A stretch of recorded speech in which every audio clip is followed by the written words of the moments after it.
നമ്മൾ ഉപയോഗിക്കുന്ന 5Gക്കും കോവിഡിനും തമ്മിൽ ഒരു ബന്ധമുണ്ടെന്ന് പറഞ്ഞാൽ വിശ്വസിക്കും. ഇതിനെക്കുറിച്ച് അറിയാനായിട്ട് നമ്മൾ കുറച്ച് വർഷം പുറകിലോട്ട് പോകണം. 1980.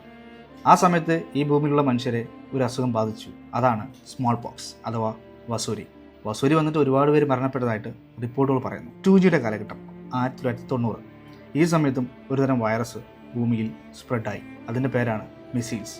അതുണ്ടാക്കുന്ന അസുഖമാണ് 5ാം പനി. 3Gയുടെ കാലഘട്ടമായ 2000ലേക്ക് കടക്കുമ്പോൾ അവിടെയും ഒരുതരം വൈറസ് ഈ ഭൂമിയിൽ സ്പ്രെഡായി. ടൈപ്പ് എ H3N2 എന്ന് പറഞ്ഞ ഫ്ലൂ ആണ് അന്ന് ആളുകളെ ബുദ്ധിമുട്ടിലാക്കിയത്. 4Gയുടെ കാലഘട്ടം 2010. അപ്പോഴും ഒരു വലിയൊരു വൈറസ്, ഒരു ഫ്ലൂ ഈ ഭൂമിയിലുള്ള മനുഷ്യരെ ബുദ്ധിമുട്ടിലാക്കി കുറേ പേരെ മരണത്തിന് തള്ളിവിടുകയും ചെയ്തു. അതാണ് H1N1 പന്നിപ്പനി.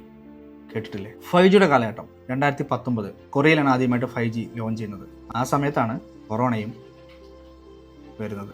ഇനി പറയൂ, ഇതെല്ലാം സ്വാഭാവികമായിട്ട് നടക്കുന്നതായിട്ട് നിങ്ങൾക്ക് തോന്നുന്നുണ്ടോ? ഇത് വെറും കോഇൻസിഡൻ്റ് ആയിട്ട് തള്ളിവിടാൻ എനിക്ക് കഴിയുന്നില്ല. ഇനി ഈ പറഞ്ഞ വർഷങ്ങളെ ബേസ് ചെയ്തിട്ടാണെങ്കിൽ 2030 6G ലോഞ്ച് ചെയ്യുമ്പോൾ